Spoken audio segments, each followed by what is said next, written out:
जय हिंद फ्रेंड्स। तो हम आपके लिए विद्याधन स्कॉलरशिप की मैराथन क्लास लेकर आ चुके हैं, जिसमें हम लोग हर टाइप की क्वेश्चंस को कवर करेंगे। आपके रिवीजन हो जाएगा जिससे।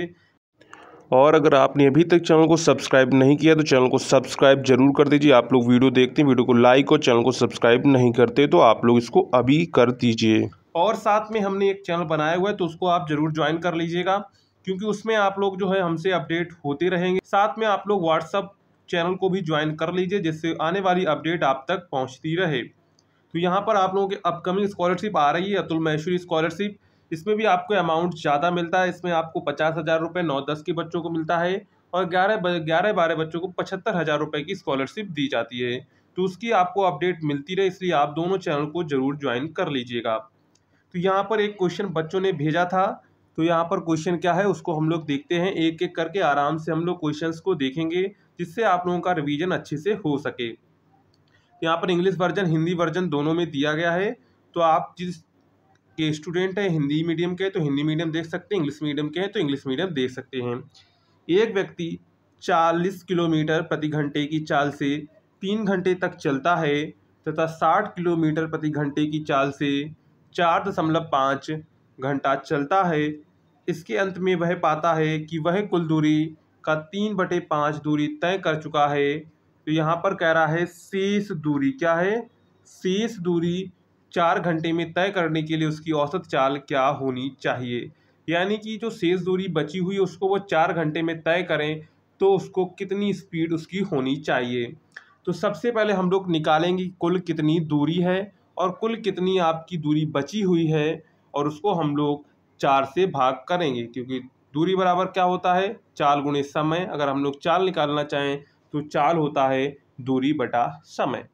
तो यहाँ पर हम मान लेते हैं कि वो दूरी टोटल x थी। कोई व्यक्ति था, मान लीजिए आप थे, आपको x किलोमीटर दूरी तय करनी थी। क्या करनी थी, x किलोमीटर दूरी तय करनी थी। लेकिन आपने किया क्या, आपने 40 किलोमीटर प्रति घंटे से 3 घंटे तक आप चले और 60 किलोमीटर प्रति घंटे की रफ्तार से आप लोग 4.5 घंटे तक चलते रहे। इसके बाद जब आप रुकते हैं तो आप देखते हैं कि आपने उसकी कुल दूरी का 3/5 भाग ही तय किया है। अब जो आपकी शेष दूरी बची हुई है वो 4 घंटे में अगर आप लोग तय करना चाहें तो आपकी स्पीड कितनी होनी चाहिए, ये आपसे पूछा गया है।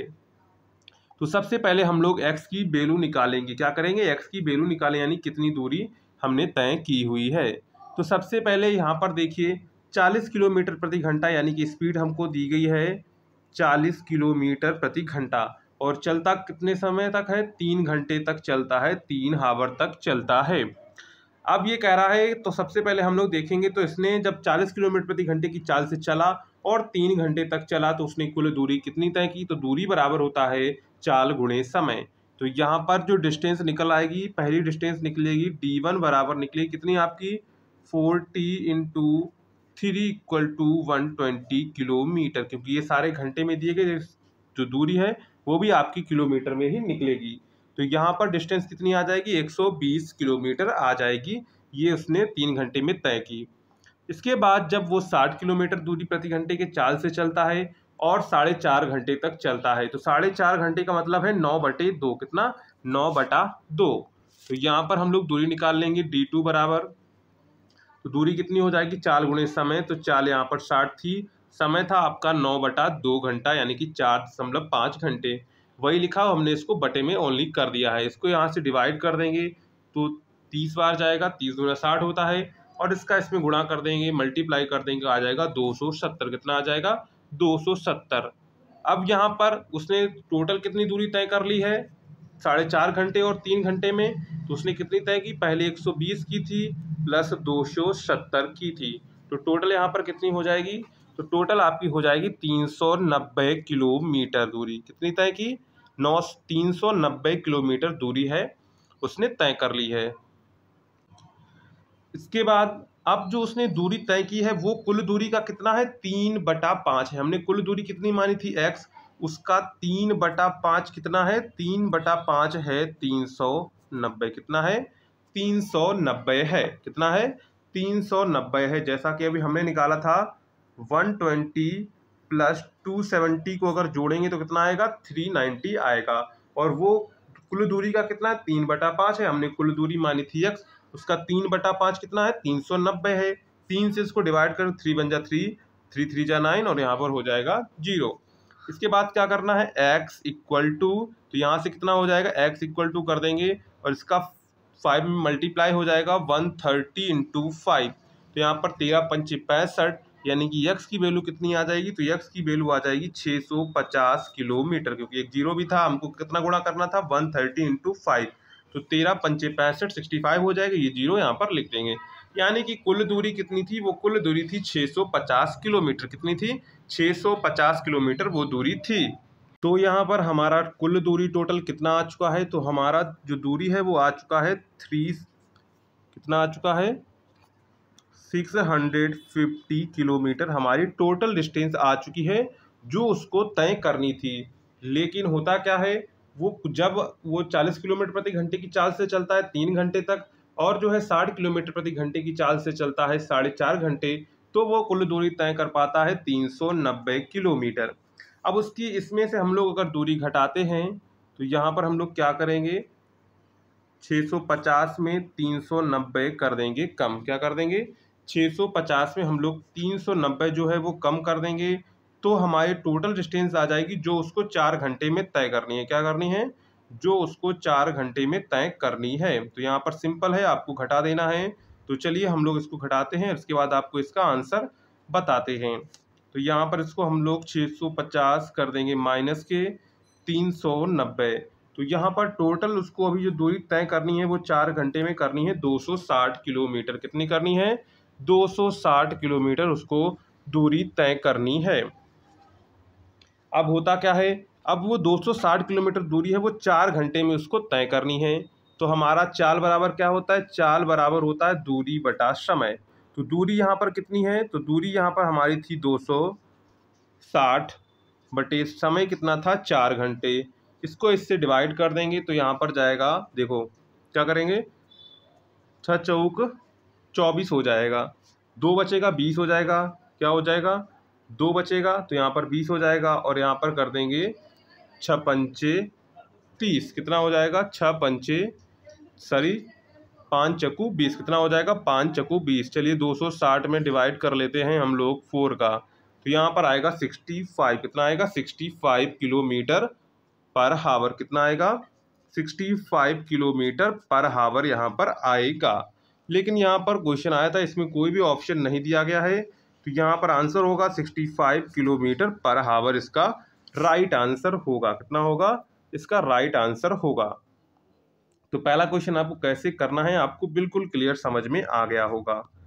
इसके बाद है नेक्स्ट क्वेश्चन है, अपनी सामान्य गति से 3/4 से एक व्यक्ति अपने ऑफिस 10 मिनट देर से पहुंचता है। इस दूरी को तय करने के लिए आमतौर पर उसे कितना समय लगेगा, ये आपको यहाँ पर बताना है, कितना समय उसको लगेगा अगर वो जो है 10 मिनट देर से पहुँचता है। क्या है, 10 मिनट देर से पहुँचता है। तो यहाँ पर हम लोग क्या करेंगे, उसकी सामान्य गति, यानी कि जो सामान्य गति होती थी उससे वो कितना चल रहा था, 3/4 चाल से चल रहा था। लेकिन हम लोग एक बात जानते हैं कि जो समय जो होते हैं गति एक दूसरे के व्युत्क्रमानुपाती होते। क्या है, व्युत्क्रमानुपाती होते हैं।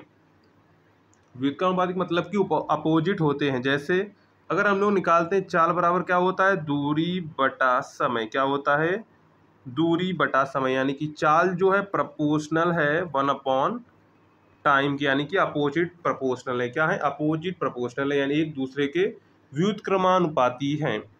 अब यहाँ पर देखिए दिया गया है 3/4। इसका मतलब क्या है, उसकी पहले चाल थी 4, लेकिन अब वो कितना होगा, 3 चाल से गया तो वो 10 मिनट देर पहुँचा। क्या है, 10 मिनट देर पहुँचा। क्या है, 10 मिनट देरी से पहुँचा। आपको समझ में आया। 3/4 का मतलब क्या है, पहले उसकी चाल मान लेते हैं 4 थी, अब वो क्या हो रहा है, 3 चाल से जा रहा है, यानी कि मान लो 4 किलोमीटर प्रति घंटे थी, लेकिन अब वो 3 किलोमीटर प्रति घंटे से जा रहा है, तो उसको ऑफिस 10 मिनट देर पहुंचता है। क्या है, 10 मिनट देरी से पहुंचता है।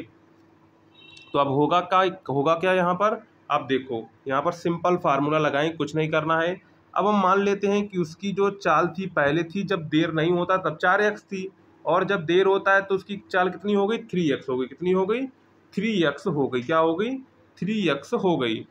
अब क्या होता है, उसकी चाल क्या होती है, चाल जब कम होती है तो समय क्या होगा, तो समय बढ़ेगा। तब क्या हो जाएगा, तो उसका समय जो कितना लग जाएगा, तो क्योंकि उसके दो एक दूसरे के दोनों व्युत्क्रमानुपाती, तो ऊपर जो समय ज़्यादा लग रहा था, अब क्या होगा, अब उसको क्या करना का है, समय कम लगेगा जब उसकी चाल ज़्यादा होगी। देखो इस बार फिर से समझते हैं, यहाँ पर देखना, सिंपल समझेंगे, आसानी समझेंगे। मान लेते हैं कि उसकी जब चाल थी 4x थी, जब वो लेट नहीं होता था। क्या होता था, जब वो लेट नहीं होता था। लेकिन होता क्या है, अब वो लेट हो गया, तब उसकी चाल कितनी थी, 3x थी। कितनी थी, 3x किलोमीटर प्रति घंटे मान लेते हैं, या मीटर प्रति सेकंड मान लीजिए, उससे कोई फर्क नहीं पड़े, या 10 मिनट देर है उससे हम लोगों को मतलब है। तो यहाँ पर उनका अनुपात 4 मान लेते, 4:3x था, या फिर यही मानते हैं 4x थी 3x थी। अब क्या होता है, अब जब वो सामान्य चाल से जाता है तब उसको क्या लगेगा, समय कम लगेगा। यानी कि समय देखो, जब चाल जो स्पीड, जब स्पीड ज़्यादा होगी तो समय कम हो जाएगा, जब स्पीड कम होगी तो समय ज़्यादा हो जाएगा। दोनों एक दूसरे के व्युत्क्रमानुपाती होते हैं, अभी हमने आपको बताया था। तब क्या होगा, तब उसको लगेगा 3x टाइम लगेगा। क्या लगेगा, 3, जब वो 4x किलोमीटर प्रति घंटे से जाएगा तो उसको 3x टाइम लगेगा, और जब वो 3x किलोमीटर प्रति घंटे जाएगा तो उसको 4x टाइम लगेगा, यानी कि टाइम ज़्यादा लगेगा। क्योंकि जब चाल जब ज़्यादा होती है, यानी कि जब स्पीड ज़्यादा, तो हमको पता है कि टाइम कम लगता है, और जब स्पीड कम होती है तो टाइम हमको ज़्यादा लगता है। अब वही यहाँ पर हुआ है। अब हमने टाइम उसको कितना लगा, जब वो सामान्य से गया तब उसको टाइम 3x लग रहा था, यानी कम लग रहा था, और जब वो स्पीड से गया तो उसका टाइम लग रहा था 4x।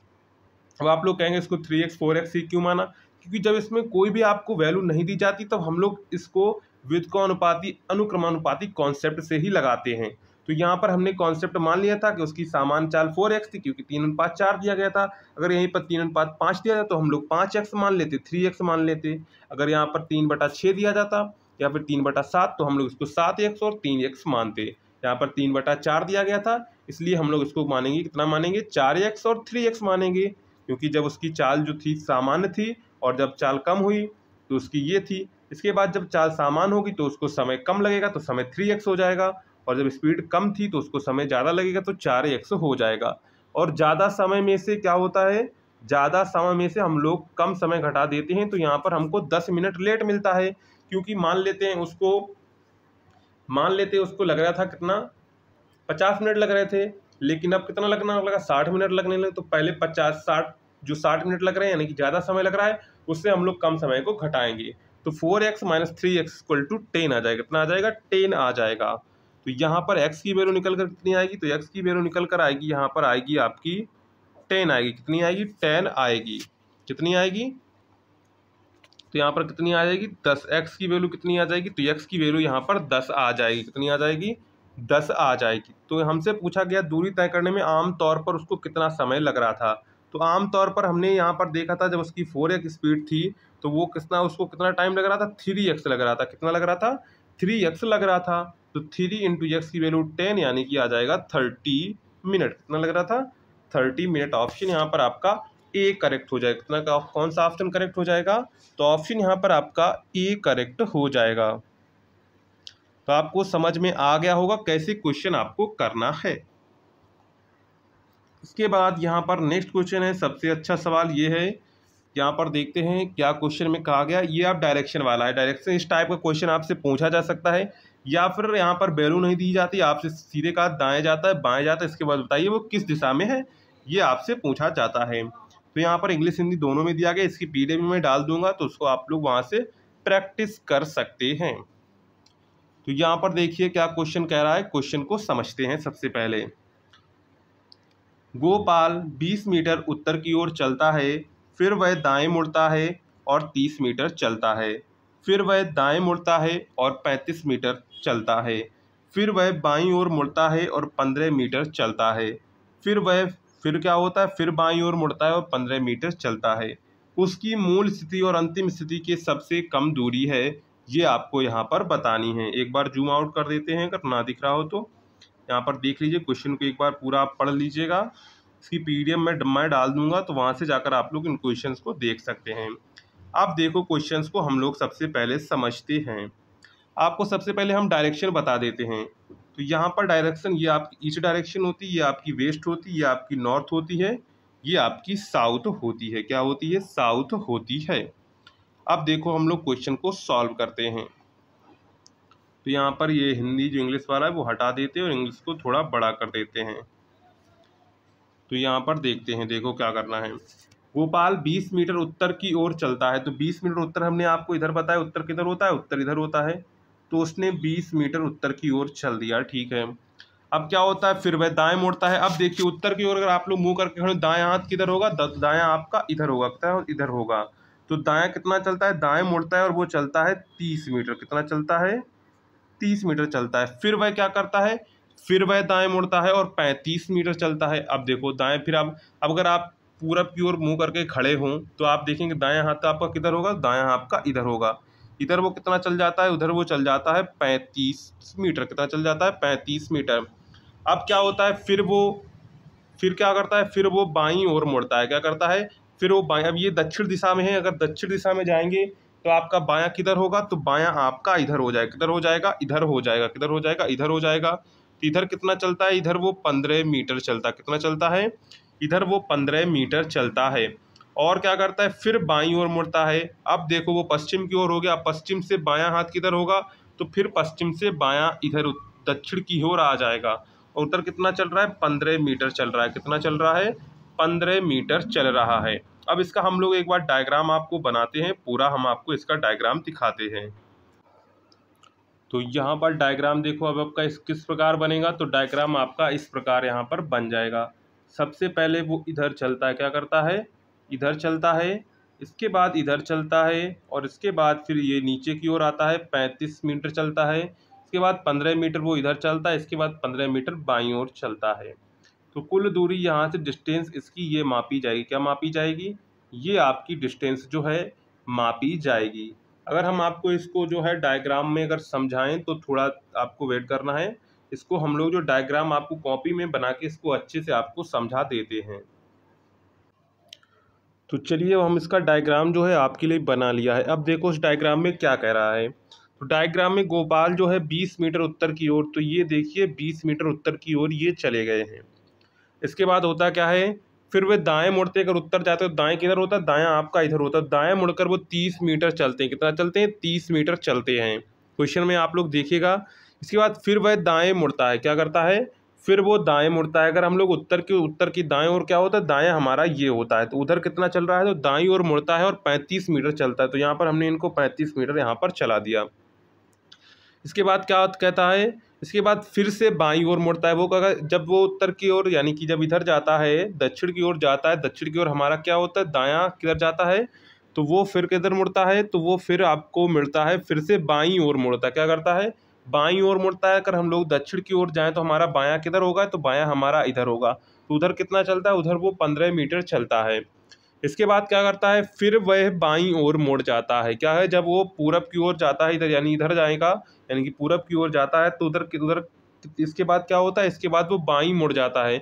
अगर हम लोग पूरब की तरफ मुंह करके देखें तो हमारा बायां हाथ किधर होगा? तो बायां हाथ इधर होगा। उधर वो कितना चलता है? फिर वो बाएं मुड़कर 15 मीटर चलता है। कितना चलता है? 15 मीटर। तो हमने इसको चला दिया है। अब हमसे पूछ रहा है कि ये जहाँ से चला था, क्या पूछ रहा है? तो यहाँ पर हमसे पूछ रहा है उसकी मूल स्थिति और अंतिम स्थिति के बीच सबसे कम दूरी है। तो मूल स्थिति और अंतिम की बीच दूरी पूछी गई। मूल स्थिति क्या थी? इसकी ये थी और जो है अंतिम स्थिति ये है। तो इसके बीच ये हमसे इसकी डिस्टेंस पूछी गई। क्या पूछी गई है? ये डिस्टेंस हमसे पूछी गई है। तो यहाँ पर उसकी डिस्टेंस ये देखेंगे तो ये कितना है? तो ये हमारा 30 मीटर है। कितना है? 30 मीटर है।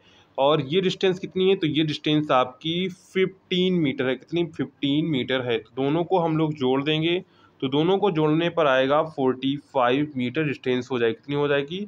45 मीटर डिस्टेंस हो जाएगी। अगर आपसे ये डिस्टेंस पूछ लेता है तो ये डिस्टेंस आपको पता है ये कितनी हो गई? 45। ये आपको पता है कितनी है? 15 है। कितनी है? 15 है। दोनों को आप लोग क्या करना है? दोनों को आपका मल्टी यानी कि इनका स्क्वायर करना है, क्योंकि ये किस प्रकार बनेगा? तो ये एक प्रकार का आपका क्या बनेगा? तो ये आपका एक प्रकार का बन जाएगा। क्या बन जाएगा? ये एक प्रकार का आपका बन जाएगा परपेंडिकुलर। क्या बन जाएगा? परपेंडिकुलर यानी कि समकोण त्रिभुज बन जाएगा। लेकिन इस तरह का आपसे पूछा नहीं गया, सीधा हमसे सिंपल पूछा गया था ये डिस्टेंस बताइए कि जहाँ से वो चला था और उसके बीच उसकी डिस्टेंस क्या होगी। ये आपको यहाँ पर बतानी थी। क्या बतानी थी? ये आपको बतानी थी। देखो ये टोटल डिस्टेंस कितनी थी? वो चला था 20 मीटर। अब देखो ये 20 मीटर चला था, अब ये दोनों बराबर कैसे हुई ये समझो कि ये वाली डिस्टेंस जो है और ये डिस्टेंस जो है ये बराबर कैसे हुई। तो यहाँ पर ये 20 मीटर इधर चला था, इसके बाद क्या होता है ये 35 मीटर इधर चलता है और इसके बाद 15 मीटर ऊपर चला जाता है। तो 15 में अगर हम लोग 35 में 15 घटाएं तो हमको कितना मिलेगा? 20 ही मिलेगा। तो यानी कि ये लाइन जो है इस लाइन पर अलाइन करेगी, यानी इसके साथ जोड़ेगी। तो यहाँ पर ये 20 कितनी थी? ये हमारी 20 थी। हमसे पूछा गया ये और ये बीच की दूरी, तो ये कितनी थी? 30 थी और ये कितनी थी? 15 थी। दोनों को जोड़ दिया, आंसर आ गया 45। कितना आ गया? 45 आ गया। इसका राइट आंसर कितना हो जाएगा? तो राइट इसका आंसर होगा 45 मीटर। कितना होगा? 45 मीटर। अगर फिर भी आपको समझ में नहीं आता तो कल की क्लास में हम लोग इस क्वेश्चन को दोबारा आपको समझा देंगे अच्छे से, अगर नहीं समझ में आता है। वैसे समझ में आ गया होगा, ज़्यादा इसमें कुछ करने को था नहीं, सिंपल था। इसकी डिस्टेंस आपको बतानी, तो सिंपल डिस्टेंस है 30 मीटर ये है और 15 मीटर ये है, जोड़ के 45 मीटर हो जाएगी। तो इसके बाद नेक्स्ट क्वेश्चन देखते हैं, क्वेश्चन नंबर 4। तो क्वेश्चन नंबर 4 क्या कह रहा है? तो क्वेश्चन नंबर 4 में कहा गया है Jennifer father's in law my brother Helen is a granddaughter of my mother, how is Helen related to Jennifer. अब देखो यहाँ पर कोई तीसरा व्यक्ति है, वो कह रहा है कि जेनिफर्स के जो फादर इन लॉ है वो मेरे भाई हैं। Helen is a granddaughter of my mother, how is Helen related to Jennifer. अब देखो इसको कैसे करना है, हम मान लेते कोई तीसरा व्यक्ति ये था, वो क्या कह रहा है, यानी कि जो मेरे ब्रदर हैं वो क्या हैं? वो हैं जेनिफर के फादर इन लॉ। क्या हैं? वो है जेनिफर के फादर इन लॉ हैं। अगर फादर इन लॉ नहीं ससुर हैं तो जेनिफर उनकी बहू हो जाएगी, यानी कि स्पाउच या बहू मान लेते हैं। तो ये हो जाएगी बहू, इक्वल टू कर देंगे हम लोग जेनिफर। क्या कर देंगे? जेनिफर कर देंगे। अब आगे क्या, अगर हेलेन जो है मेरी माँ की पोती है, यानी कि ये जो व्यक्ति है उनकी माँ, तो उनकी माँ अगर हम लोग कर लेते हैं, उनकी माँ यहाँ पर मान लेते हैं। उनकी पोती कौन होगी? तो उनकी पोती होगी इनकी लड़की। क्या होगी? ये तीसरा या फिर इनकी ग्रैंड डॉटर जो है उनकी लड़की। उनकी लड़की ही तो पोती हो, क्योंकि उनके जो माँ होती है, अगर आपकी पोती होगी तो आपके क्या होंगे? आपके, अगर आपका कोई लड़का होता आपकी शादी होती, अगर आपका कोई लड़का या लड़की होती है तो आपके माँ के पोता या पोती होंगे। आपको समझ में आ गया होगा। तो इनकी लड़का या लड़की, अब देखो लड़का अगर होता है तो वो शादी करके लाता है तो वो बहू कहलाती है। अगर घर में लड़की होती है, अगर आप मान लीजिए आपकी बहन जो आपसे छोटी है, अब आप शादी करके लाते हैं, कोई वाइफ लेकर आते हैं, तो लड़की का और उस वाइफ का संबंध क्या होता है? ननद का संबंध होता है, ननद या भाभी का संबंध होता है। क्या होता है? ननद या भाभी का संबंध होता है।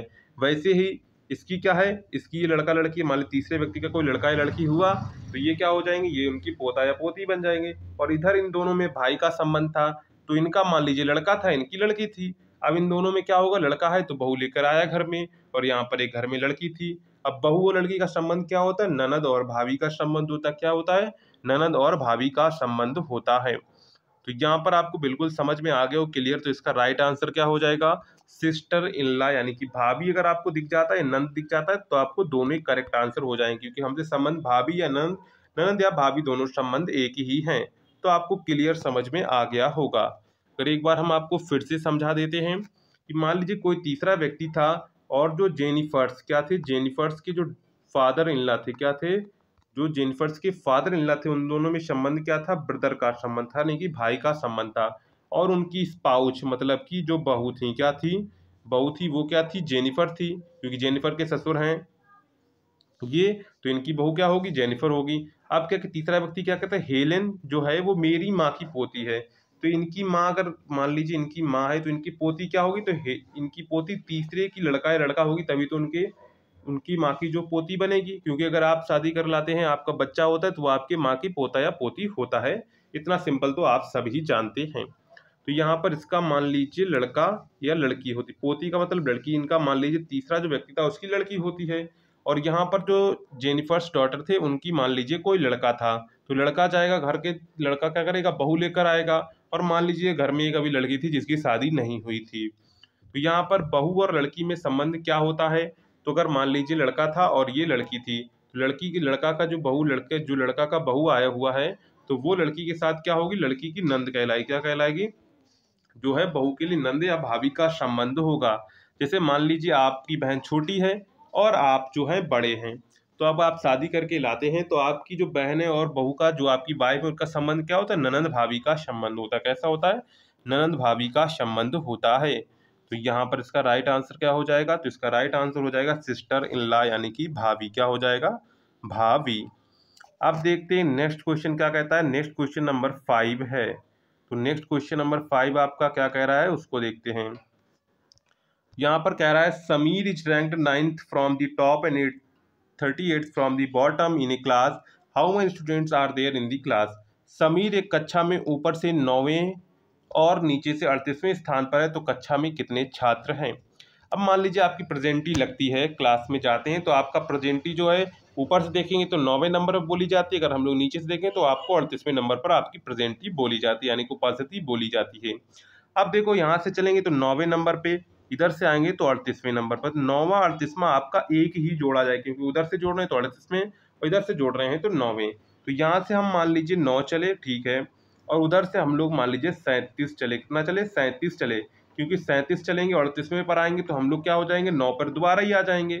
तो 9 और 37 38 को हम लोग दोबारा नहीं जोड़ेंगे, तो इधर से 37 इधर से 9, 37 और 9 को हमको जोड़ देना। क्या करना है, 37 और 9 को हम लोग जोड़ देंगे तो आएगा 46। कितने स्टूडेंट हैं टोटल क्लास में, तो टोटल क्लास में स्टूडेंट हैं 46। कितने हैं, 46 स्टूडेंट हैं। सिंपल क्वेश्चन था, आपको समझ में आ गया, क्योंकि इधर से हम लोग चले 9वें स्थान पर, ठीक है, यानी कि 9 बच्चे हो गए। इधर से हम लोग चले 38वें स्थान पर, कितने, 38वें स्थान पर। अब 38 और 9वां स्थान एक ही है, इसलिए हम लोग इसको एक बार 9 में गिन लिया है, तो हम उसको 38वें में नहीं गिनेंगे, या फिर 38वें में गिन लेंगे तो 9वें नहीं गिनेंगे। तो हमने 9वें में गिन लिया, तो 9 ये हो गए। उधर उधर कितना, 38 में हम लोग जोड़ेंगे नहीं, क्योंकि 9 में 38 में और 9वां एक ही है, तो उधर 37 स्टूडेंट हो गए। तो 37 और 9 जोड़ेंगे तो आंसर आएगा 46। कितना आएगा, 46। तो यहाँ पर ऑप्शन आपका कौन सा करेक्ट हो जाएगा, तो ऑप्शन यहाँ पर आपका सी करेक्ट हो जाएगा। क्या करेक्ट हो जाएगा, ऑप्शन आपका जो यहाँ पर करेक्ट हो जाएगा वो आंसर करेक्ट हो जाएगा सी। क्या करेक्ट हो जाएगा, ऑप्शन जो आपका करेक्ट हो जाएगा वो ऑप्शन यहाँ पर आपका सी करेक्ट हो जाएगा, 46। सिंपल क्वेश्चन था, बिल्कुल आपको आसानी से आप क्वेश्चन को सॉल्व कर सकते हैं। ऐसा क्वेश्चन अगर आपको एग्जाम में आता है तो आप आसानी से कर सकते हैं। तो देखते हैं यहाँ पर टुडे इज मंडे क्या होता है। Today is Monday after 68 days it will be, यानी कि आज सोमवार है तो 68 दिनों के बाद कौन सा दिन होगा, ये आपको बताना है। अब देखो होता क्या है, देखो मंडे,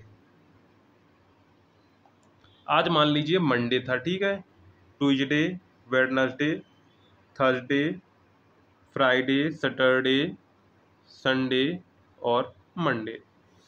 क्या होता है, मंडे अभी मान लीजिए रहने देते हैं, तो यहाँ पर Monday, Tuesday, Wednesday, Thursday, Friday, Saturday, Sunday, total कितने दिन हो गए, 1 2 3 4 5 6 7, यानी 7 दिन बाद फिर क्या होगा, फिर मंडे आ जाएगा, फिर मंडे आ जाएगा, 7 दिन बाद ऐसे दोहराता रहेगा। तो यहाँ पर टोटल एक दिन में कितने हो, एक जो हमारा सप्ताह होता है वो 7 दिनों का होता है।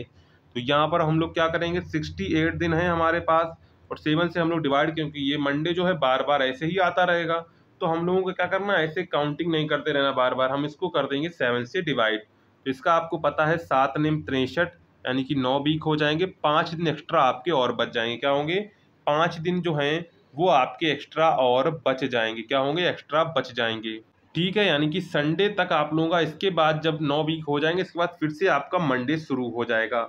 अब देखो आपके 5 दिन आपके बचे हुए हैं, तो मंडे से हम लोग शुरू करते हैं, मंडे, ट्यूसडे, वेडनेसडे, थर्सडे और फ्राइडे। तो Monday, Tuesday, Wednesday, Thursday, Friday, Monday, Tuesday, Wednesday, Thursday और यहाँ पर आ जाएगा आपका फ्राइडे। क्या करना है, फ्राइडे। तो यहाँ पर पहला, दूसरा, तीसरा, चौथा, 5वां दिन आपका क्या हो जाएगा, 5वां दिन आपका हो जाएगा फ्राइडे। क्या हो जाएगा, फ्राइडे।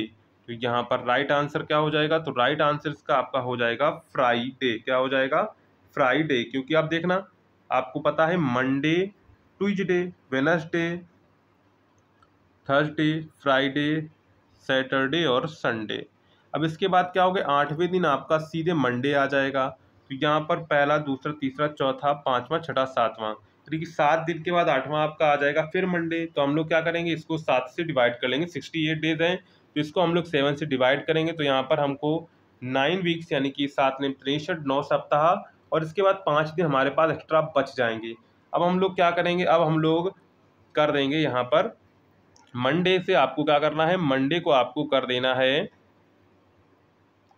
मंडे आपका फिर से स्टार्ट हो जाए, क्या हो जाएगा, जो मंडे है उसके अगले दिन से आपका फिर से स्टार्ट हो जाएगा मंडे। लेकिन हमने यहाँ पर कर क्या दिया है, तो यहाँ पर हमने उनका 68 दिनों के बाद ये होगा ना, 68 दिन के बाद कौन सा दिन होगा। तो यहाँ पर जब आप लोगों का 68 में हमने लोगों ने 7 का डिवाइड किया तो हमको 9 वीक्स 5 डेज मिले थे। 5 डेज के बाद पूछा कि हमने आपको बता दिया है कि 5वें दिन कौन सा दिन होगा, फ्राइडे हमने आपको बता दिया है, क्योंकि Monday, Tuesday, Wednesday, Thursday, Friday और सैटरडे, यहाँ पहला, दूसरा, तीसरा, चौथा, पांचवा दिन हमने आपको बता दिया फ्राइडे। अभी हमने आपको फ्राइडे बताया था, लेकिन हमसे पूछा कि 68 दिनों के बाद, तो 68 दिनों के बाद यानी कि 5 दिन के बाद कौन सा होगा, सैटरडे। अगर आपसे 68वां दिन पूछा जाता तब तो आपका फ्राइडे हो जाएगा, अगर आपसे उसके बाद पूछा गया तो आंसर हो जाएगा सैटरडे। क्या हो जाएगा, सैटरडे। क्योंकि मैंने इस पर ध्यान नहीं दिया, यहाँ पर 68 दिनों के बाद लिखा था, मैंने सोचा 68वें दिन, तो यहाँ पर हम लोगों ने जो आपका 9 वीक्स आया था प्लस 5 डेज किए थे, तो यहाँ पर 9 वीक्स में आपका संडे तक निकल गया। इसके बाद अब इसके बाद 5 दिन बचे हैं, तो मंडे से हमने शुरुआत की, Monday, Tuesday, Wednesday, Thursday, Friday, Friday 5 तक पहुँच रहा है, इसलिए हमने आपका आंसर फ्राइडे बता दिया था। लेकिन हमसे पूछा गया था 68 दिनों के बाद, तो 68 दिनों के बाद आपका होगा सैटरडे, ऑप्शन ए आपका करेक्ट हो जाएगा। इस प्रकार आपसे जितने भी दिनों का पूछे तो आप इसको आसानी से कर सकते हैं, कोई दिक्कत इसमें आपको नहीं होगी। सीधे आपको 7 से डिवाइड करना है और अपना जो आंसर है वो आपको निकाल लेना है। सिंपल, आपको बिल्कुल आसानी से समझ में आ गया होगा। अब चलते हैं, हम लोग देखते हैं, arrange the given words in the meaningful sequence. ये भी क्वेश्चन आपका भेजा हुआ है, किसी ने भेजा था। तो दिए गए शब्दों को सार्थक क्रम में व्यवस्थित करें, ये आपसे यहाँ पर पूछा गया है। तो यहाँ पर देखिए क्या कहा गया है, सीलिंग, रूम, फ्लोर, वॉल, और यहाँ पर एक और ऑप्शन आपका यहाँ पर है फाउंडेशन। तो यहाँ पर आपसे पूछा है क्रम में सबसे पहले क्या किया जाता है। तो आपको पता है सबसे पहले हम लोग कोई भी मकान बनवाते, सबसे पहले हम लोग फाउंडेशन तैयार करवाते, क्या करते हैं, फाउंडेशन तैयार करवाते हैं। फाउंडेशन के बाद आपको पता है हम लोग दीवार लगवाते हैं, क्या करते हैं, इसके बाद हम लोग दीवार करवाते हैं। इसके बाद क्या करते हैं, दीवारों के बाद आपको पता है हम लोग छत डलवाते हैं, यानी कि सीलिंग करवाते हैं। छत ढालना को क्या कहते हैं, छत ढालना को हम लोग सीलिंग कहते हैं, सीलिंग कहते हैं। सीलिंग करने के बाद हम लोग क्या होते हैं, फर्श में फिर हम अपना फर्श सही करवाते हैं, क्या करते हैं, फिर हम लोग अपना फर्श सही करवाते हैं। जब हम लोग सब कुछ सही करवा लेते हैं तो हमारा एक बन के कमरा हो जाता है तैयार, यानी कि रूम जो है वो बनकर तैयार हो जाता है। तो सिंपल आपको इसमें करना क्या था, इसमें आपको इसको अरेंज दी फॉलोइंग करना था। तो सबसे पहले हम लोग क्या करेंगे, तो सबसे पहले यहाँ पर हम लोग फाउंडेशन तैयार करेंगे। फाउंडेशन तैयार का मतलब है सबसे पहले यहाँ पर हम लोग क्या तैयार करेंगे, तो सबसे पहले हम लोग उसका फाउंडेशन तैयार करेंगे। तो फाउंडेशन तैयार करने वाला ऑप्शन क्या है यहाँ पर देखेंगे, तो ऑप्शन नंबर यहाँ पर है आपका 5वां। तो 5 नंबर सबसे पहले आ जाएगा। इसके बाद हम लोग क्या करेंगे, तो इसके बाद हम लोग करेंगे वॉल, यानी कि दीवार, यानी कि चौथा नंबर पहले आएगा, यानी कि 5,4। अगर हम लोग ऑप्शन में देखें तो ए बी दोनों मैच कर ले, इसलिए हम लोग इसको अभी टिक नहीं कर सकते हैं। इसके बाद क्या करते हैं, इसके बाद हम लोग सीलिंग करवाते हैं, यानी कि ऑप्शन नंबर पहला आएगा। पहले 5 आएगा, फिर 4 आएगा, फिर 1 आएगा, तो 5, 4, 1। तो यहाँ पर अगर हम लोग देखें तो 5, 4, 1 क्या हो जाएगा, तो यहाँ पर 5, 4, 1 कर लेंगे। इसके बाद हम लोग क्या करेंगे, इसके बाद हम लोग फ्लोर करवाएंगे, यानी कि तीसरा नंबर आ जाएगा। और लास्ट में हम लोग इसको करवाएंगे, क्या करवाएंगे, तो यहाँ पर जो है हम लोग लास्ट में करवाएंगे रूम। तो यहाँ पर हो जाएगा 5, 4, 1, 3, यहाँ पर लास्ट में 5 आ गए, इसको कर लेंगे 2, क्या कर लेंगे, इसको हम लोग कर लेंगे 2 कर लेंगे। इसके आपको करेक्ट कर लेना है, 5 की जगह 2 कर लें, क्योंकि यहाँ पर 5, 5 2 बार आ गया है। तो यहाँ पर इसका ऑप्शन क्या करेक्ट होगा, इसका ऑप्शन ए आपका करेक्ट होगा। एक बार फिर से ध्यान से देख लीजिए, सबसे पहले हम लोग क्या करेंगे, फाउंडेशन यानी कि 5 नंबर तैयार करेंगे। इसके बाद वॉल्स मतलब कि हम लोग 4 नंबर पर जाएंगे। इसके बाद हम लोग क्या करेंगे, सीलिंग यानी कि 1 नंबर पर आएंगे। इसके बाद हम लोग क्या करेंगे, फ्लोर यानी कि फर्श करवाएंगे, तो हम लोग जाएंगे 3 नंबर पर। इसके बाद लास्ट में हमारा रूम नंबर तैयार हो जाएगा, यानी कि 5, 4, 1, 2। ये क्रम आपका रहेगा 5, 4, 1, 3, 2। तो यहाँ पर ऑप्शन ए आपका जो है करेक्ट हो जाएगा। कौन सा करेक्ट हो जाएगा, तो ऑप्शन यहाँ पर आपका ए वाला करेक्ट हो जाएगा। इसके बाद देखते हैं नेक्स्ट क्वेश्चन आपका क्या कहता है। नेक्स्ट क्वेश्चन है, the average of 35 raw is 18 यहाँ पर रा दिया गया तो रा को देखकर समझना नहीं, यहाँ पर कोई वस्तु है, क्वेश्चन में जैसा दिया गया था, किसी ने भेजा था बच्ची ने, तो उसको हमने वैसा ही लिख दिया है। दी एवरेज ऑफ 35 रा इज, यानी रा मान लीजिए कोई भी संख्या थी, उसका 35 जो है 35 संख्याएं थी, उनका औसत मान लेते हैं 18 था। The average of first 17th of them is 14, यानी कि जो पहले की 17 संख्याएं थी उनका औसत था 14। इसके बाद जो अंतिम की 17 संख्या थी उनका औसत था 20। तो 18वीं संख्या हमको ज्ञात करनी है। क्या करनी है? 18वीं जो संख्या है वो हमको ज्ञात करनी है।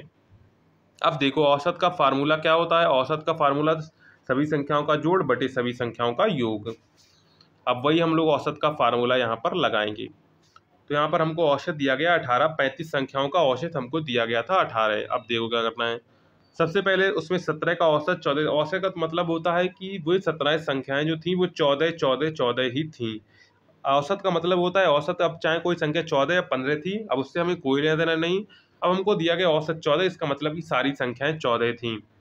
तो 14 इंटू 17 क्या हो जाएगा? 14 इंटू 17 हो जाएगा, प्लस इसके बाद अंतिम की जो 14 संख्याएं, सॉरी 17 संख्याएं थी, वो क्या थी? 20 थी, उसका औसत 20 था, मतलब कि 17 इंटू कर देंगे हम लोग 20, और जो लास्ट में बची उसको हम लोग मान लेंगे x। टोटल संख्याएं कितनी थी? टोटल संख्या आपकी 35 थी। अब इनका औसत मिला के हमको दिया गया था 18। कितना दिया गया था? इसका औसत जो है वो हमको दिया गया था 18। कितना दिया गया था? 18 दिया गया था। अब इसको हम लोग कैलकुलेट करेंगे। यहाँ पर हमने कितना लिखा था? 14 इंटू 17 प्लस 17 इंटू 20 अपॉन, यहाँ पर आपकी टोटल संख्या है 35, इसको हम लोग मान लेते हैं, जो आपकी लास्ट संख्या बची उसको x मान लेते हैं, इक्वल टू आपका औसत कितना दिया गया था? 18 औसत दिया गया। इतना औसत 18 दिया, इसको इसमें गुणा करेंगे, इसका इसका गुणा करेंगे, इसका इसका गुणा करेंगे और x की वैल्यू निकाल लेंगे, और जो x की वैल्यू निकल कर आई वही आपकी 18वीं संख्या होगी।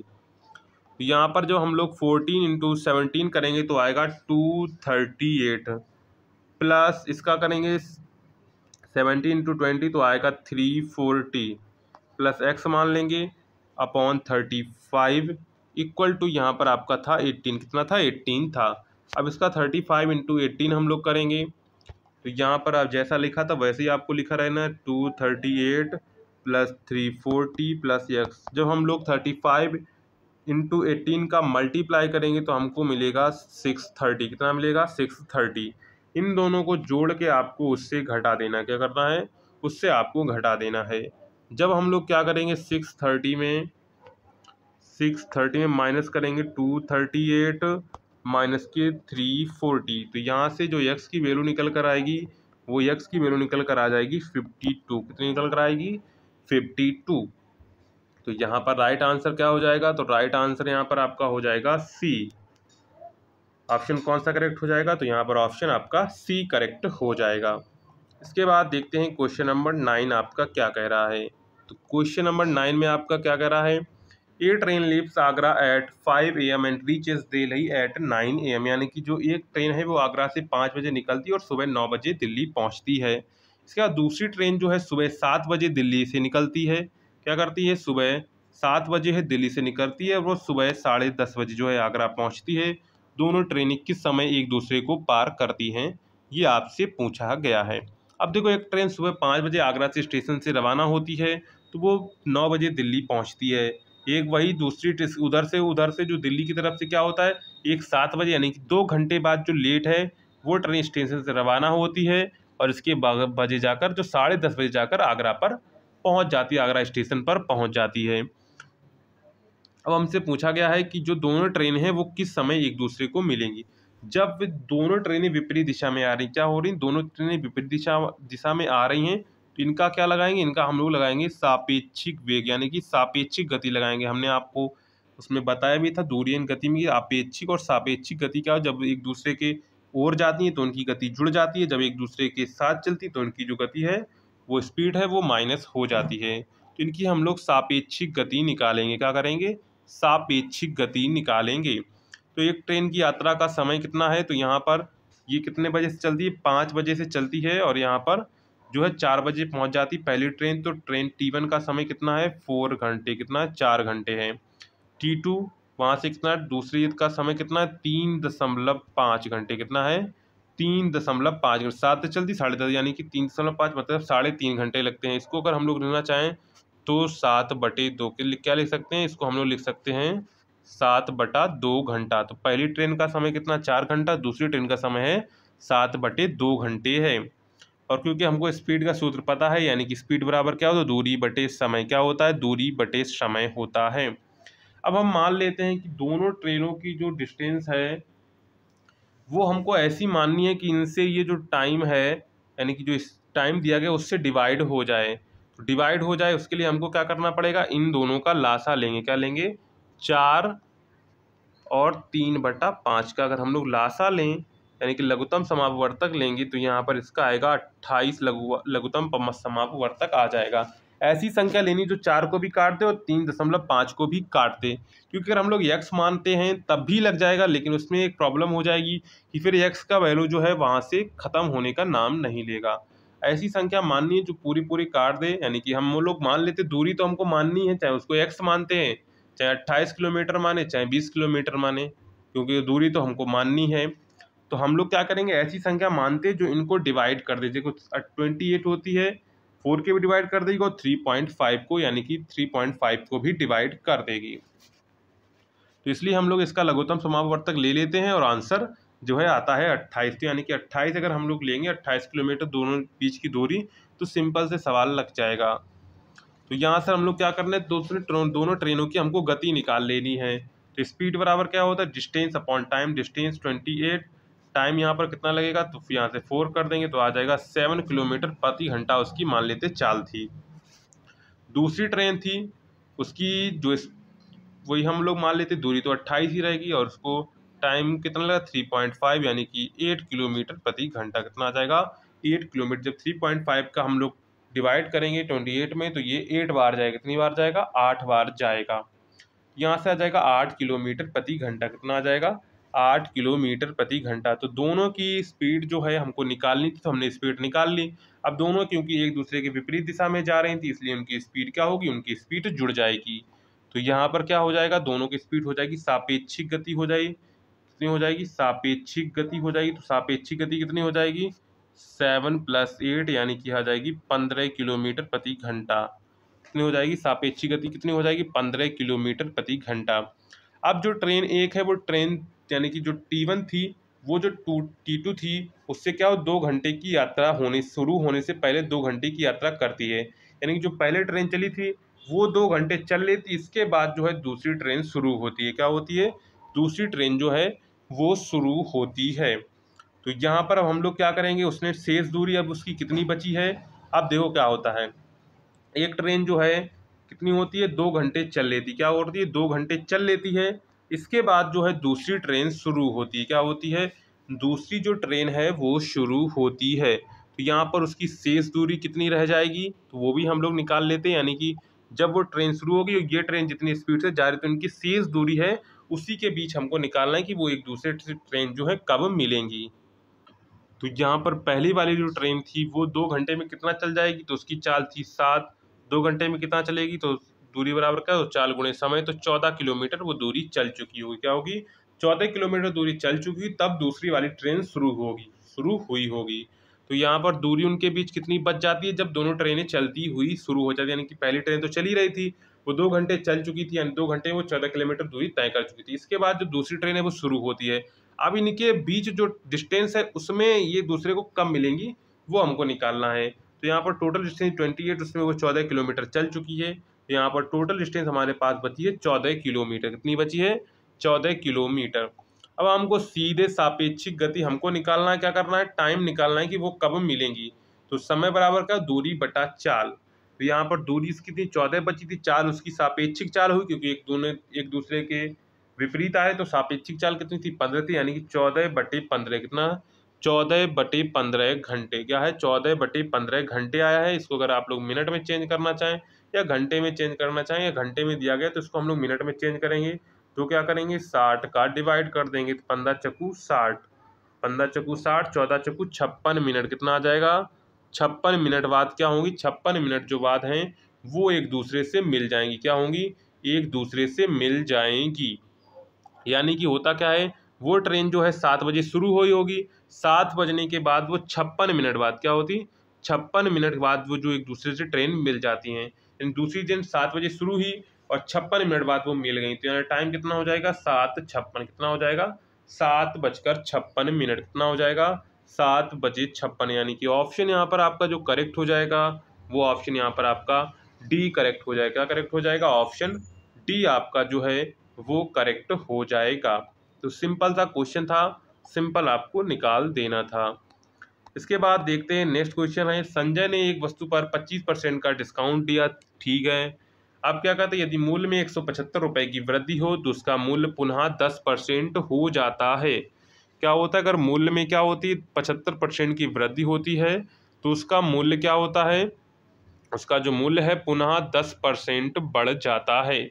तो हम क्या करते हैं, हम मान लेते हैं कि उसका जो है मूल वस्तु का मूल्य पूछा गया, यानी कॉस्ट प्राइस हमसे पूछा गया, यानी सीपी। तो हम लोग मान लेते हैं सीपी उसका एक्स है, क्या है, सीपी एक्स है। तो सबसे पहले हम लोग सेलिंग प्राइस निकालेंगे। जब उसने संजय ने 25% पर डिस्काउंट दिया तब उसका सेलिंग प्राइस क्या था, उसने अगर हम उस पर 25% का डिस्काउंट दिया तो उसका सेलिंग प्राइस क्या होगा, ये हमको सबसे पहले निकालना है। तो सेलिंग प्राइस बराबर 100 माइनस उसने जिसका डिस्काउंट दिया तो 25% का डिस्काउंट दिया, जितनी मान लीजिए उसकी चीज़ थी 100% की, उसमें उसने 25% का डिस्काउंट दे दिया, ठीक है। इंटू कर देंगे सेलिंग कॉस्ट प्राइस, क्या कर देंगे कॉस्ट प्राइस। तो यहाँ पर सेलिंग प्राइस यानी कि SP इक्वल टू 100% था, उसमें से उसने माइनस के 25% कर दिया और इंटू कर देंगे यहाँ पर सेलिंग प्राइसेस का गुणा कर देंगे। अब यहाँ से SP कितना निकल कर आएगा देखते हैं, SP तो यहाँ पर 75% हटाएंगे तो नीचे आ जाएगा 100, इंटू कर देंगे सेलिंग प्राइस मानना था हमने x, कितना माना था x माना था, इसको यहाँ से डिवाइड कर देंगे तो 25 से डिवाइड करेंगे, 25 यहाँ 75, 25 चक्कू 100, तो सेलिंग प्राइस यहाँ से निकल कर हमारा कितना आ जाएगा, तो सेलिंग प्राइस निकल कर आ जाएगा 3x/4, कितना आ जाएगा 3x/4 जो है इसका सेलिंग प्राइस निकल कर आ जाएगा। अब क्या कहता है, अब उसमें सेलिंग प्राइस में क्या होता है, सेलिंग प्राइस में हम लोग क्या करते हैं 175 रुपये की वृद्धि कर देते हैं, क्या कर देते हैं 175 रुपये की वृद्धि, तो उसका पुनः जो मूल्य है वो 10% बढ़ जाता है, क्या करता है 10% जो है बढ़ जाता है। अब देखो सिंपल इसमें क्या करेंगे, तो सेलिंग प्राइस और जो है उसका मूल्य बढ़ जाता है। अब मान लेते हैं सेलिंग प्राइस, यानी कि सेलिंग प्राइस में जब हम लोग क्या करते हैं 175 रुपये ऐड करते हैं तो उसका मूल्य 100% था, बढ़कर कितना हो जाता है 110% हो जाता है, कितना हो जाता है, क्योंकि उसका जो पहले मूल्य था उससे 10% जो पुनः मूल्य है 10% बढ़ जाता है। अगर हम लोग 175 रुपये की वृद्धि करते हैं तो इंटू कर देंगे सेलिंग प्राइस, क्या हो जाएगा सेलिंग प्राइस। अगर हम लोग सेलिंग प्राइस में 175 जोड़ते हैं तो वहाँ पर क्या हो जाएगा 110, यानी कि 10% की पुनः वृद्धि होती है और यहाँ पर जो कॉस्ट प्राइस का उससे मल्टीप्लाई किया जाएगा। जैसे हमने ऊपर किया था यहाँ पर 175 ऐड किया तो उसके जो सेलिंग प्राइस थी उसकी जो कॉस्ट प्राइस थी उसमें से 10% की वृद्धि हो गई है। अब यहाँ पर सेलिंग प्राइस हमको पता था कितना रखना था 3x/4 रखना था, ये हमको पता ही था, प्लस यहाँ पर 1 आपका जो 175 है वो रख देंगे। इसके बाद यहाँ से आपका 100% जाएंगे तो नीचे आपका 100 जाएगा, इंटू कर देंगे यक्स, क्या कर देंगे यक्स कर देंगे। अब क्या करना है, अब इसको हमको सॉल्व करना है, क्या करना है इसको हमको सॉल्व करना रहेगा। तो इसका मल्टीप्लाई इधर करेंगे और इसका मल्टीप्लाई जो है उधर कर देंगे। तो यहाँ से इक्वेशन जो आपकी बनेगी आपको खुद सॉल्व करनी होगी। हम सीधे यहाँ पर लिख देते हैं 0.75x plus 175 equal to 1.1x। इसको क्या करते हैं, इसको उधर लेके जाते हैं, घटा देंगे जाके 1.1x से, तो यहाँ पर जो आंसर आ जाएगा कितना आ जाएगा 1.7, इसमें घटा देंगे तो आंसर 0.35x बराबर 175। x बराबर यहाँ से आ जाएगा 175, x बराबर क्या निकल कर आएगा, तो x बराबर निकल कर आएगा 175/0.35। इसको यहाँ से पॉइंट से 2 पॉइंट हटा देंगे तो ऊपर 2 जीरो बढ़ जाएंगे, डिवाइड करेंगे तो x की वैल्यू आएगी 500, कितनी आएगी x की वैल्यू आएगी 500। यहाँ पर राइट आंसर देखें, यानी कि x कितना था, x था हमारा कॉस्ट प्राइस यानी कि क्रय मूल्य। तो क्रय मूल्य कितना था, यानी कि वस्तु कितने की थी, वस्तु थी 500 रुपये की, कितने की थी 500 रुपये की थी। तो ऑप्शन यहाँ पर आपका सी करेक्ट हो जाएगा, क्या करेक्ट हो जाएगा, ऑप्शन सी आपको करेक्ट हो जाएगा। उसमें कहता क्या है, उसका सेलिंग प्राइस जो है अगर हम लोग 25% जो डिस्काउंट देते हैं तो क्या होता है, तो उसका जो है, अगर संजय ने एक वस्तु पर 25% डिस्काउंट, तो उसका सेलिंग प्राइस क्या है, सेलिंग प्राइस कर देंगे हम लोग 75%, यानी कि पूरी 100% वस्तु थी पहले, उसमें से हमने 25% डिस्काउंट 75% इंटू कर देंगे कॉस्ट प्राइस यानी कि CP। तो वहाँ से हमारा जो सेलिंग प्राइस निकल कर आया था वो आया 3x/4, यानी कि हमने जो सेलिंग प्राइस माना था, सॉरी कॉस्ट प्राइस जो माना था वो हमने माना था x। सेलिंग प्राइस निकल कर आया था 3x/4, कितना निकल कर आया था, 3x/4 निकल कर आया था। इसके बाद सेलिंग प्राइस में क्या होती है, 150 रुपये की वृद्धि कर दी जाती है, यानी कि जो वस्तु थी उसमें हमने 175 रुपये की वृद्धि कर दी, तो उसका मूल्य क्या होता है, 10% बढ़ जाता है। क्या होता है, 10% बढ़ जाता है। तो यहाँ पर जो है हम दोनों की वैल्यू रखते हैं और आंसर निकालते हैं। जो एक्स की वैल्यू निकल कर आती है वो निकल कर आती है 500। कितनी निकल कर आती है, 500 निकल कर आती है। इसके बाद था question number 11, find the word from the given jumbled words that means the following. यहाँ पर जम्बल्ड वर्ड का सबसे पहले मतलब समझ लेते हैं। बच्चे बहुत ज़्यादा कहते हैं सर जम्बल्ड वर्ड क्या है। देखो जम्बल्ड वर्ड का मतलब क्या होता है, यहाँ पर जब बाय समथिंग, कुछ खरीदने को हम लोग क्या कहते हैं, परचेस कहते हैं, बॉट कहते हैं। तो वहाँ पर ये शब्द जो यहाँ पर दिए होते हैं उन शब्दों के, जैसे बॉट है तो बी का आपका पीछे कर दिया, ओ को यू को पहले कर दिया, जी को बाद में कर दिया, ऐसे आपको कर दिया जाता है। हमसे कहा जाता है जम्बल्ड वर्ड आपको दिया गया, इसमें से आपको कुछ बताना है। जैसे यहाँ पर बॉय समथिंग, तो बॉय समथिंग को हम लोग बॉट भी कहते हैं। क्या कहते हैं, बॉट मीन्स खरीदना होता है, परचेज मीन्स खरीदना होता है। इस प्रकार जो खरीदने के अर्थ होते हैं वो आपको देखने हैं। यहाँ पर अगर हम लोग पहला देखें तो यहाँ पर पहले शब्द में हम लोग परचेज इसको बना सकते हैं। क्या कर सकते हैं, परचेज बना सकते हैं, यानी कि इन शब्दों को मिलाकर हम लोग परचेज बना सकते हैं, इसलिए ऑप्शन ए करेक्ट हो जाएगा।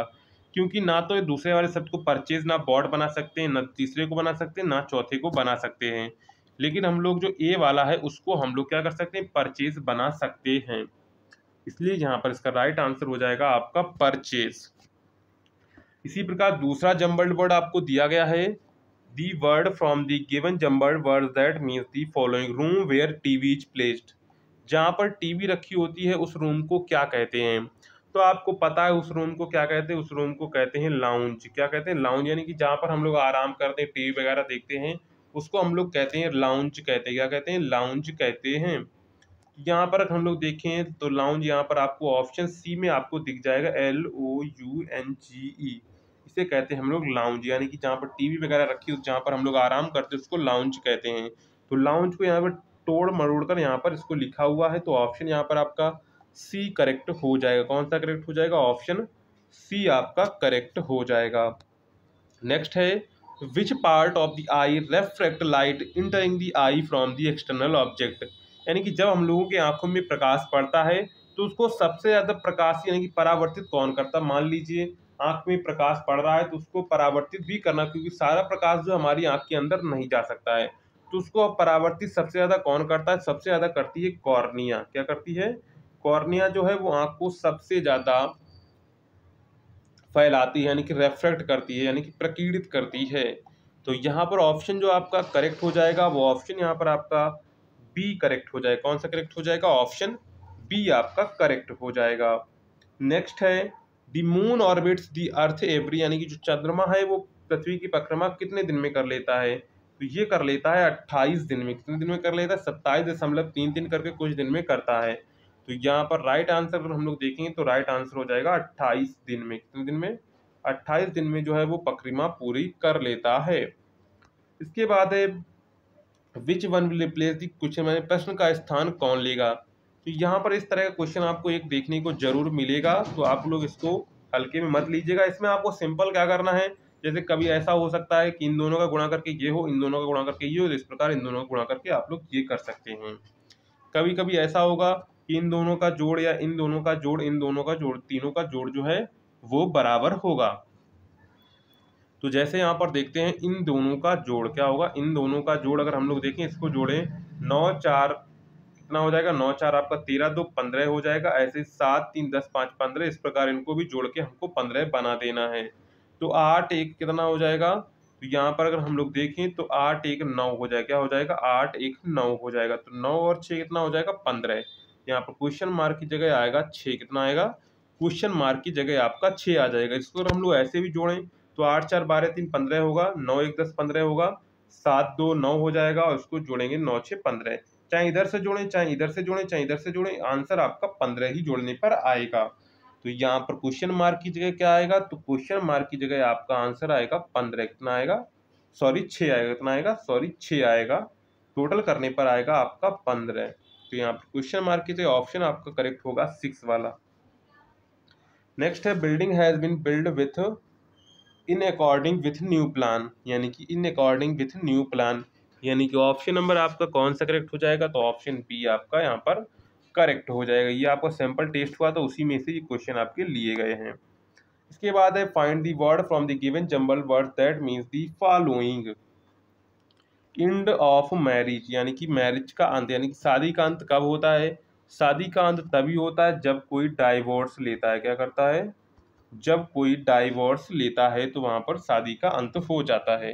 तो डाइवोर्स को यहाँ पर देखना है किसने तोड़ मरोड़ कर रखा गया है। तो टी डाइवोर्स तो बनना नहीं, ई एल एफ से भी डाइवोर्स बनना नहीं है, टी डी यहाँ पर वी नहीं इसलिए बनना नहीं। तो ऑप्शन डी से डाइवोर्स आपका बन जाएगा, डाइवोर्स ये आपका बन जाएगा। तो ऑप्शन यहाँ पर आपका क्या करेक्ट हो जाएगा, तो यहाँ पर ऑप्शन नंबर आपका जो है वो डी करेक्ट हो जाएगा। क्या करेक्ट हो जाएगा, ऑप्शन डी।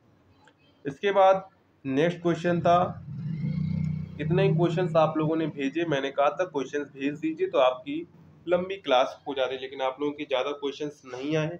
आप लोग जो क्वेश्चंस ना आया करे, आपको कहीं क्वेश्चन ना मिले, समझ में ना आए, तो आप लोग जो है व्हाट्सअप नंबर पर भेज दीजिएगा, जिससे आपके क्वेश्चंस को हम लोग सॉल्व कर देंगे, जिससे आपके जो डाउट हैं वो आसानी से क्लियर हो सकें।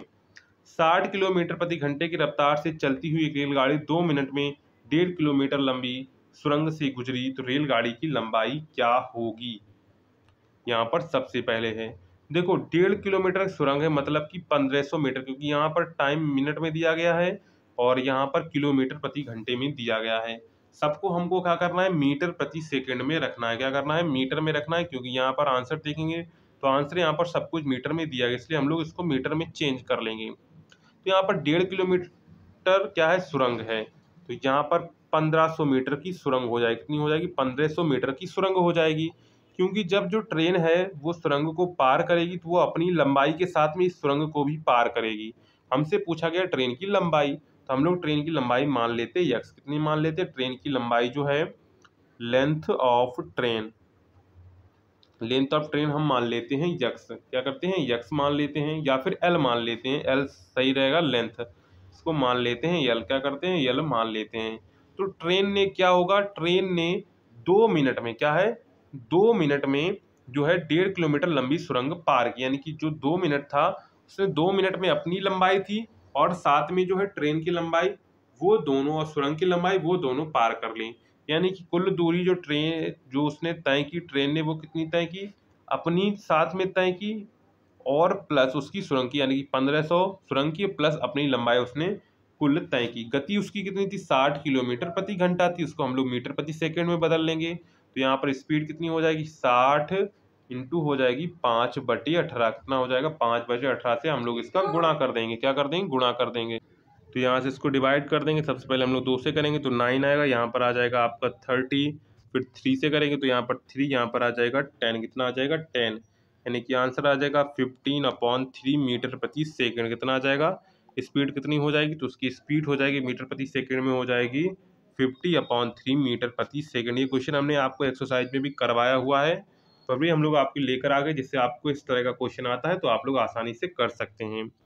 समय क्या है, समय 2 मिनट, इसको हम लोग सेकंड में बदलेंगे तो 2 इंटू कर लेंगे 60, यानी कि 120 सेकंड उसको समय लगता है। क्या होता है, 120 सेकंड उसको समय लगता है।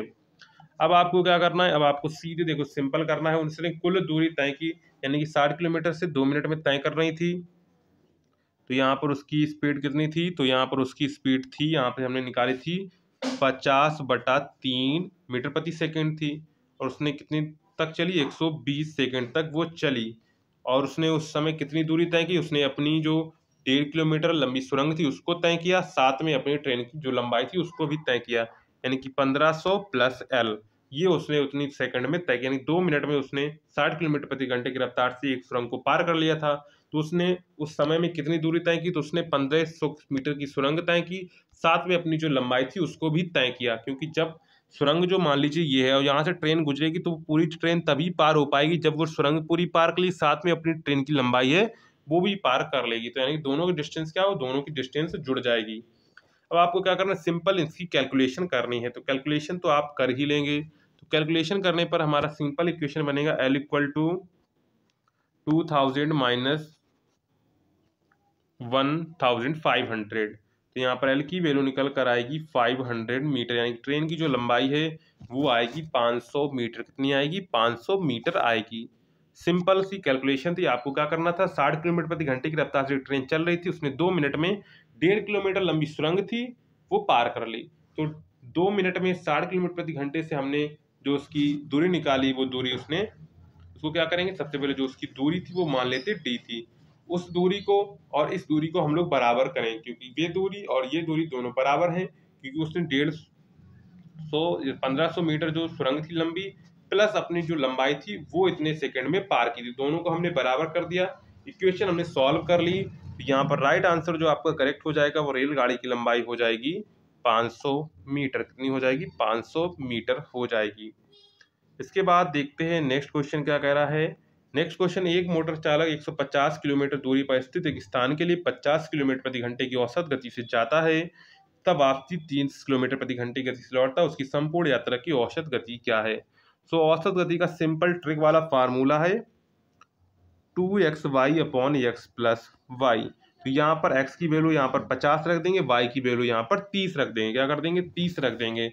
इसमें आपको दूरी से कोई लेना देना नहीं, क्योंकि दूरी तो उतनी गया, इसके बाद वापस आ गया। तो इसमें जो है दूरी से हमको कोई लेना देना, अगर दूरी नहीं दी जाती तब भी आप लोग इसको कर सकते थे।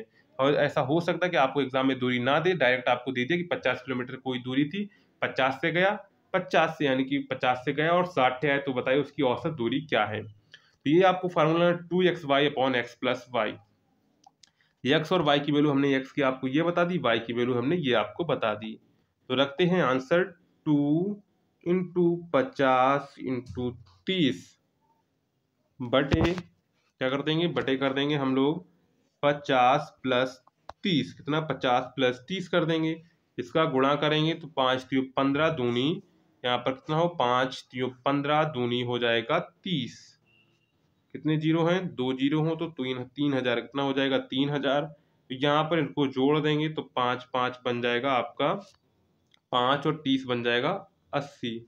इसको इससे डिवाइड कर देंगे, 8 को 300 से डिवाइड करेंगे तो आएगा 37.5, क्योंकि चाल थी तो किलोमीटर प्रति घंटे। कितना हो जाएगा, किलोमीटर प्रति घंटे। उसकी औसत चाल कितनी होगी, 37.5 किलोमीटर प्रति घंटे होगी। सिंपल औसत का फार्मूला आपको याद रखना है 2xy upon X plus Y. Next क्या कह रहा है, नेक्स्ट को सवाल देखते हैं। इसकी क्या संभावना है कि कोई भी दो लड़के एक तस्वीर के लिए एक साथ नहीं बैठे हैं, इसमें 5 लड़कियां और 2 लड़के हैं। तो किसकी क्या संभावना, कोई भी दो लड़के एक तस्वीर के लिए एक साथ नहीं बैठे हैं, जिसमें क्या है, जिसमें 5 लड़कियां हैं और 2 लड़के हैं। तो देखो, लड़के एक साथ नहीं बैठे हैं, जिसमें 2 लड़के एक तस्वीर के लिए एक साथ नहीं बैठे हैं, तो हमको क्या करना है, टोटल 7 हैं। हमारे जो अनुकूल संभावनाएं हैं, नहीं बैठे हैं, नहीं बैठने का मतलब है 2 लड़के एक साथ नहीं बैठे हैं। क्या है, 2 लड़के एक साथ नहीं बैठे हैं, तो 2 लड़कों को हम हटा देंगे। हमारे अनुकूल क्या है, यानी कि 2 लड़के नहीं बैठे तो मतलब कि 5 लड़कियां बैठी होंगी, तो 5/7 हो जाएगा। क्या हो जाएगा, 5/7 हो जाएगा, क्योंकि हमारे अनुकूल क्या है, एक साथ नहीं बैठे। या हम ये कह देते कि लड़कियां बैठी हैं, लड़के नहीं बैठे हैं। हमसे कहा एक साथ नहीं बैठे, मतलब कि लड़की नहीं बैठे, सिर्फ लड़कियां बैठी, तो हो जाएगा 5/7। क्या हो जाएगा, 5/7 हो जाएगा। नेक्स्ट है, दो समान त्रिभुजों की संगत भुजाओं का लंबाइयों का अनुपात 4:9 है, तो उनके क्षेत्रफलों का अनुपात होगा। हमसे क्षेत्रफलों का अनुपात पूछ रहा है। त्रिभुज में आपको पता है, अगर 10th में थे तो आपने 10th में एक प्रमेय पढ़ी होगी त्रिभुजों की, यानी कि जो त्रिभुजों का क्षेत्रफल होता है उनकी संगत भुजाओं के वर्गों के अनुपात में, उनके लंब के वर्गों के अनुपात में, उनके माध्यिका के वर्गों के अनुपात में होता है। तो हमको लंबाई दी तो उनका वर्ग कर देंगे, 16:81। क्षेत्रफल कितना होगा, 16:81, यानी कि ऑप्शन नंबर यहाँ पर आपका ए जो है वो करेक्ट हो जाएगा। ये आपकी हाई स्कूल में प्रमेय थी कि अगर त्रिभुज सर्वांगसम है, क्या है, अगर दो समान त्रिभुज हैं या सर्वांगसम हैं या समरूप हैं, तो उनका क्षेत्रफल जो होता है उनकी संगत भुजाओं के वर्गों के अनुपात में होता है। तो ये हमने आपको जो है 10th में अगर आपने पढ़ा होगा अच्छे से तो ये थ्योरम आपको पता होगी। तो इस तरह के क्वेश्चंस थे जो हमने आपको सॉल्व करवा दिए हैं। तो ऐसे ही क्वेश्चंस आपके एग्ज़ाम में पूछे जाएंगे। तो आप लोग चैनल को सब्सक्राइब नहीं किया है तो आप लोग चैनल को सब्सक्राइब कर दीजिए, साथ में वीडियो को भी लाइक कर दीजिए जिससे आने वाली वीडियो की अपडेट आप तक पहुंचती रहे। साथ में आप लोग जो टेलीग्राम चैनल और व्हाट्सएप ग्रुप को ज़रूर ज्वाइन करिएगा, वहां पर आपको मॉक टेस्ट की लिंक दे दी जाएगी। 1-2 बच्चों को जो आप लोग वहाँ से जाकर आप लोग जो मॉक टेस्ट दे सकते हैं बिल्कुल फ्री में। तो आप लोग टेलीग्राम और व्हाट्सएप ग्रुप को ज़रूर ज्वाइन करिए।